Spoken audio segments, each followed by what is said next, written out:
সুজয় দাদু ভাই, সুজয়, কোথায় গেলি রে দাদু ভাই? হ্যাঁ ঠাকুমা, আসছি। তাড়াতাড়ি আয় ভাই, বেলা যে এইদিকে পড়ে গেল। তোমরাই তো দেরি করে এলে, আমি তো কখন থেকে অপেক্ষা করছি। ধর ধর, তাড়াতাড়ি পিঠাগুলো নিয়ে তোর পিসির বাড়িতে যা। ঠাকুমা যা করে না, এই সন্ধ্যার সময় এতটা পথ যাওয়া যায়? যাই, না গেলে বুড়িটা আবার বকবক করবে। আমার পিসির বাড়ি পাশের গ্রামে। ঠাকুমা আজ পিসির জন্য অনেকগুলো পিঠা বানিয়েছে, তা নিয়েই পিসির বাড়িতে যাচ্ছি। রাস্তায় একটা রিক্সা নেই বলে হেঁটে যাচ্ছিলাম। হঠাৎ দেখি একটা গরুর গাড়ি এই দিকে আসছে। গরুর গাড়ি দেখে ভাবলাম, পায়ে পায়ে হেঁটে যাওয়ার থেকে গরুর গাড়িতে গেলে একটু তাড়াতাড়ি যাওয়া যাবে। এই ভেবে গরুর গাড়িটা দাঁড়াতে বলি, দাদা, আমাকে হরিপুর নিয়ে যেতে পারবেন? হ্যাঁ হ্যাঁ, যাওয়া যাবে, তাড়াতাড়ি উঠে পড়ুন। আমি গরুর গাড়িতে উঠে বসি। গাড়োয়ান গাড়িটা ছাড়ে। এদিকে আকাশে সূর্যটা লাল হয়ে গেছে, মনে হয় কিছুক্ষণের মধ্যেই সন্ধ্যা নেমে আসবে। দেখতে দেখতে কিছুক্ষণের মধ্যে সন্ধ্যা নেমে আসলো। অন্ধকার রাস্তা দিয়ে গরুর গাড়ি চলছিল। রাস্তায় কোনো লোকজনকে দেখা যাচ্ছিল না, আর কোনো শব্দও শোনা যাচ্ছিল না। দূর জঙ্গল থেকে ভেসে আসছিল শেয়ালের ডাক। শেয়ালের ডাক শুনে ভেতরটা কেমন যেন ভয়ে কেঁপে উঠল। আমি চুপচাপ গাড়ির মধ্যে বসে থাকলাম। হঠাৎ গাড়ির গাড়োয়ান বলে উঠল, কি দাদা, ভয় পেয়েছেন নাকি? "হ্যাঁ, না মানে ওই আর কি। বুঝতে পেরেছি, বুঝতে পেরেছি। এটা হরিপুর যাবে কাদের বাড়িতে? হরিপুর আমার পিসিদের বাড়ি। ঠাকুমা কিছু পিঠা বানিয়েছে, তাই ওই পিঠা ওই পিসির বাড়িতে দিয়ে আসতে যাচ্ছি। তা এই রেতের বেলায় পিঠা নিয়ে যাচ্ছেন, ভয় লাগেনি কো? ভয়? কিসের ভয়? হ্যাঁ, কেন জানেন না? রাতের বেলায় পিঠা নিয়ে কোথাও যেতে নেই কো? না তো। বাবু শুনুন, সামনে কিন্তু সেই ভয়ঙ্কর জিনেদের মাঠ, সাবধানে বসে থাকবেন। গাড়োয়ানের কথা শুনে আমি গাড়ির মধ্য থেকে বাইরে তাকিয়ে দেখি আমরা ততক্ষণে জঙ্গলের রাস্তা দিয়ে যাচ্ছি। জঙ্গলের রাস্তা একদম চুপচাপ। রাতে ঝিঁঝি পোকার ডাক আর জঙ্গলের মধ্য থেকে ভেসে আসা শেয়ালের ডাক ছাড়া আর কিছুই শোনা যাচ্ছে না। চারিদিকটা কেমন ভুতুড়ে পরিবেশ। তারপর গাড়োয়ানের কথা শুনে নিজের মনের মধ্যে ভয় ভয় কাজ করছিল। আমি চুপচাপ গাড়িতে বসে থাকলাম। ঠাকুমার মুখে শুনেছিলাম ওই জিনেদের মাঠ নিয়ে। ওই মাঠে নাকি জিনেরা বসবাস করে। রাতের বেলায় নাকি ওই মাঠের মধ্যে কেউ গেলে তাকে নাকি আর খুঁজে পাওয়া যায় না। কথাটা কতটা সত্য সেটা জানি না, তবে এইসবই ভাবছিলাম এমন সময় জঙ্গলের দিকে হঠাৎ গাড়িটা চলতে চলতে থেমে যায়। আমি সামনের দিকে তাকিয়ে দেখি গাড়ির উপর গাড়োয়ান নেই। এ কি, গাড়োয়ান দাদা কোথায় গেল? ও গাড়োয়ান দাদা, কোথায় গেলেন আপনি? হ্যাঁ।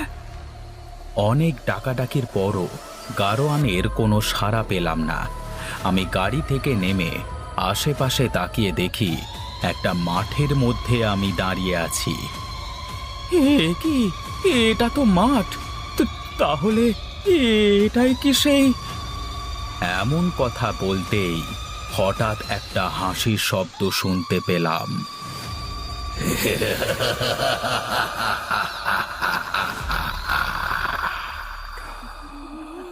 কে কে হাসছে এমন করে? কে?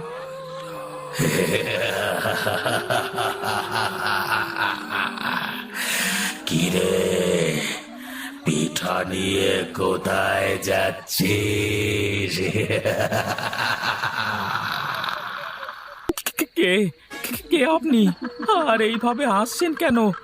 গাড়োয়ান দাদা, ও গাড়োয়ান দাদা। আমি কে?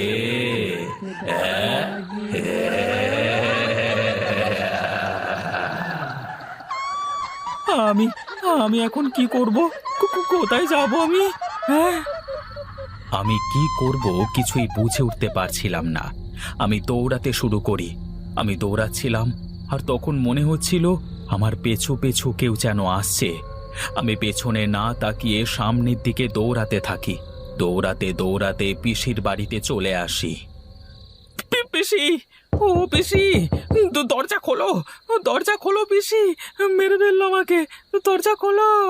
আরে বাবা সুজয়, তুই এই সময়? আমি কোনো কথা না বলে ঘরের মধ্যে ঢুকে বিছানায় গিয়ে বসি। সুজয় বাবা, তুই এইভাবে হাঁপাচ্ছিস কেন? কি হয়েছে তোর বাবা? পিসি, পিসি, আগে আমাকে জল দাও, তো তারপর তারপর সবটা বলছি। পিসি আমার জন্য জল নিয়ে আসে। আমি পিসির হাত থেকে জলের পাত্রটা নিয়ে একেবারে পাত্রে থাকা সবটুকু জল খেয়ে নিই। তারপর বলি, পিসি, পিসি, জিন, জিন। কি বলছিস বাবা? জিন? সবই তো শুনলাম। ও ভয় পেয়েছে। বলছি বাবা, ওর কোনো ক্ষতি করবে না তো? সেটা তো বলতে পারছি না, তবে সাবধানে থাকতে হবে। ওকে কিছুদিন ওই মাঠের দিকে যেতে দেওয়া যাবে না। আমি বাড়ি যাব কিভাবে? ওই মাঠ দিয়েই তো যেতে হয় আমাদের গ্রামে। শোনো বাপু, কিছুদিন তুমি তোমার পিসির বাড়িতেই থাকো। ওই মাঠে যে জিন থাকে সে কোনো সাধারণ জিন না, ওর অনেক ভয়ঙ্কর ক্ষমতা। ওই ভয়ঙ্কর জিনের সাথে আমি পেরে উঠতে পারবো না। তাই আমি বলছি কি, তুমি কিছুদিনের জন্য তোমার পিসির বাড়িতে থাকো। কিছুদিন কেটে গেলে ওরা তোমার কোনো ক্ষতি করতে পারবে না। কিন্তু বাবা, ওদের নজরে যে একবার পড়েছে, ওরা তো তাকে বাঁচতে দেয় না। এই নাও, এই লাল সুতোটা ওর হাতে যতক্ষণ থাকবে ওকে ওই জিন কিছুই করতে পারবে না। এই বলে কবিরাজ আমাকে একটা লাল সুতো দিল। আমি সেটা হাতে বেঁধে নিলাম। এরপর কবিরাজ ঘর থেকে বের হয়ে চলে গেল। থাক বাবা, তুই আজ থেকে আমার কাছে থাক কয়েকদিন। আর শোন, ভুলে ওই মাঠের দিকে যাবি না। যাই, আমি গিয়ে সংসারের কাজ করি। এই বলে পিসি ঘর থেকে বের হয়ে চলে গেল। সারাদিন কি ঘরের মধ্যে বসে থাকা যায়? আমি বিছানায় শুয়ে শুয়ে ভাবছিলাম এখন কি করব। ভাবতে ভাবতে চোখের দুটো পাতা লেগে আসে। বেশ কিছুক্ষণ পর আমার ঘুম ভাঙে বাড়ির বাইরে কিছু মানুষের কথার আওয়াজে। আমি বিছানা ছেড়ে নেমে বাইরে বেরিয়ে আসি। তারপর দেখি পিসি উঠানে গ্রামের কয়েকজন মহিলা আর পুরুষ দাঁড়িয়ে পিসির সাথে কথা বলছে।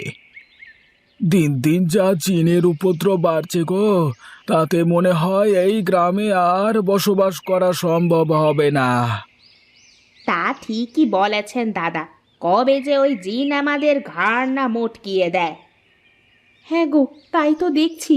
তবে যাই হোক, আমাদের সকলের কিন্তু সাবধানে থাকতে হবে। তোমাদের বাড়িতে তো আজকে সকালে কবিরাজ এসেছিল, তা কি বলে গেল? কি আর বলবে, বলল যে ওই জিনকে বশে আনা সম্ভব না, খুবই নাকি ভয়ঙ্কর জিন। বলো কি গো, তাহলে এখন উপায়? ওই মাঠে যে কোনো ফসল ফলাতে দিচ্ছে না গো।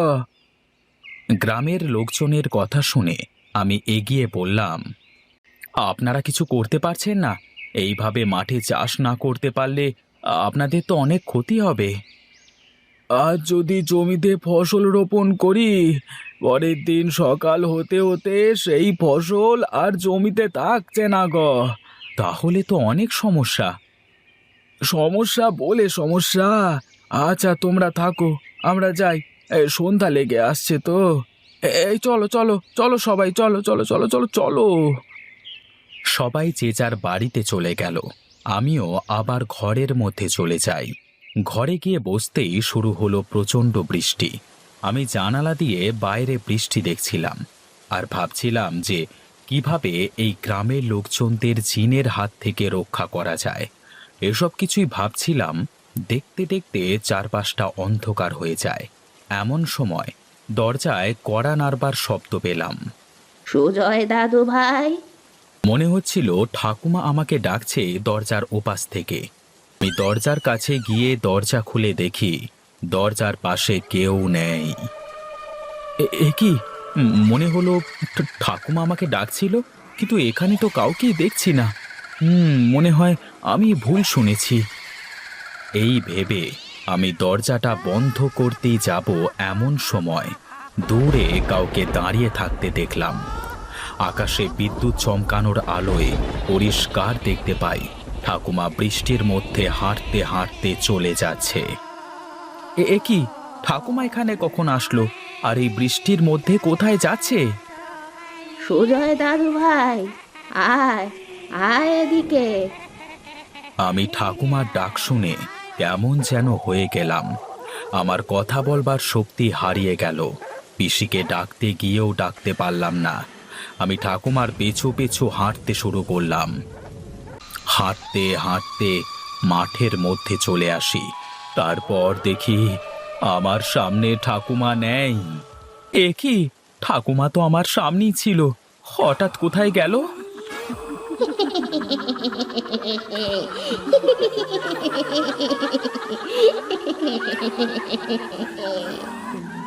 হঠাৎ একটা মেয়ের হাসির শব্দ পেলাম। হাসির শব্দ পাওয়ার সাথে সাথে আমি পেছন ফিরে তাকাই। তারপর যা দেখলাম সেটা দেখে যেন আমি বিশ্বাস করতে পারছিলাম না। আমার পেছনে থাকা গাছের ডালটাতে দুজন বসে আছে।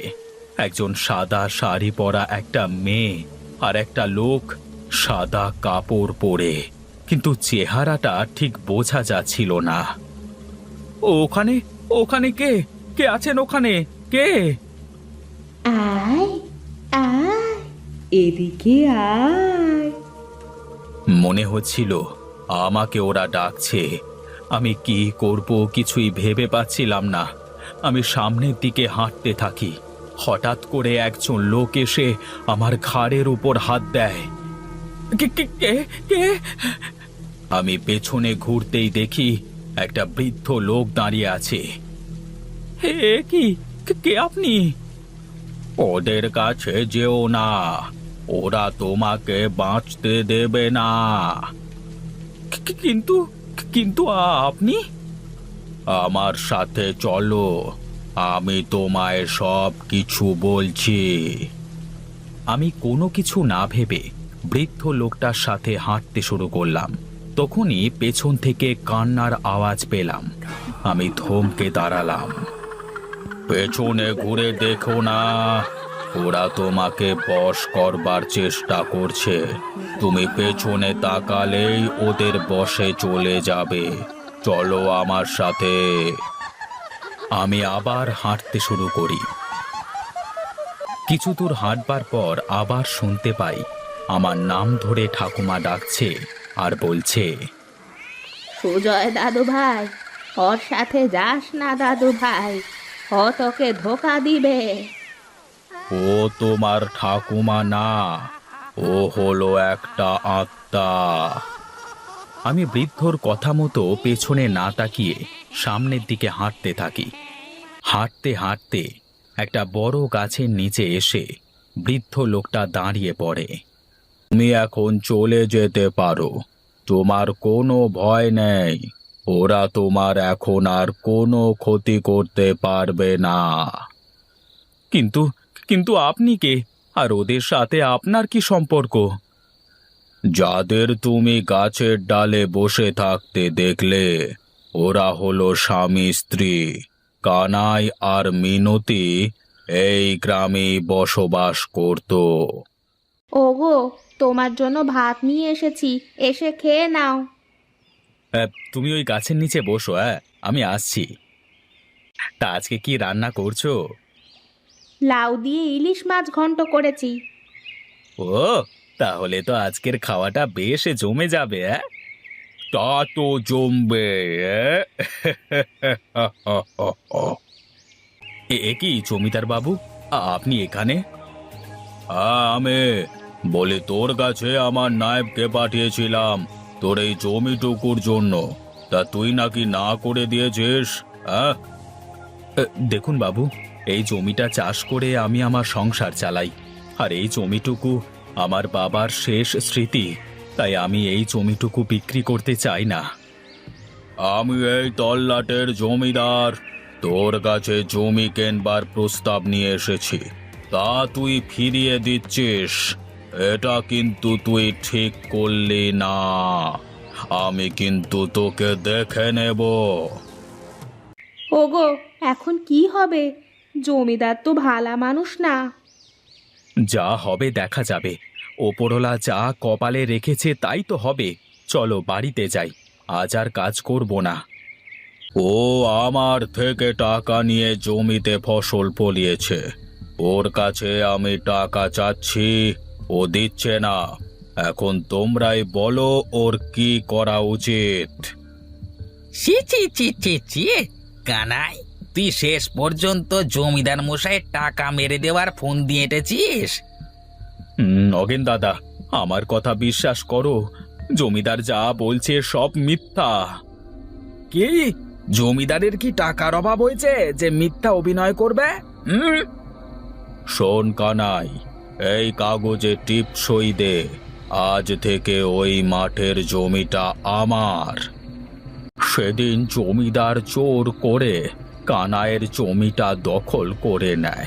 কানাই আর মিনতি সকলের সামনে এমন অপমান সহ্য না করতে পেরে ওই গাছটায় গলায় দড়ি নিয়ে আত্মহত্যা করে। কিন্তু গ্রামের মাঠের সব ফসল নষ্ট করছে কেন? মাঠের ফসল না হলে তো গ্রামের মানুষ না খেতে পেয়ে মারা যাবে। এরা তো এটা অন্যায় করছে, আর জমিদার অন্যায় করেছে সেটার শাস্তি গ্রামের মানুষকে কেন দিচ্ছে ওরা? শুনেছি জমিদারও নাকি মারা গেছেন।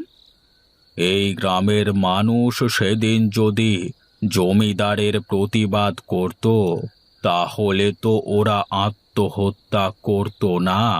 শোনো, তুমি এই গাঁ থেকে চলে যাও, না হলে তোমাকেও ওরা মেরে ফেলবে। কিন্তু আমি কি ক্ষতি করেছি ওদের? আমাকে মারতে চায় কেন? কারণ তুমি ওদের দেখে ফেলেছো তাই। ওদের যে একবার দেখে ফেলে তাদের ওরা বাঁচতে দেয় না। এখন তুমি বাড়িতে ফিরে যাও, আমার যাওয়ারও সময় হয়ে গেছে। এই বলে বৃদ্ধ লোকটি হাঁটতে শুরু করে। কিছু দূর যাওয়ার পর লোকটি আস্তে আস্তে হাওয়ার সাথে মিলিয়ে গেল। এমন সময় পেছন থেকে আমার পিসির ডাক শুনতে পাই। ঘুরে তাকিয়ে দেখি গ্রামের লোকেদের সাথে নিয়ে পিসি আমার পেছনে দাঁড়িয়ে আছে। আমি ঠিক আছি পিসি, চলো বাড়িতে যাই। আমি সেদিন পিসির সাথে বাড়িতে চলে আসি, কাউকে কিছুই বলি না। আর আমার বুঝতে বাকি থাকলো না, এত সময় আমার সাথে যে কথা বলছিল সে কোনো মানুষ ছিল না, ছিল একটা জিন।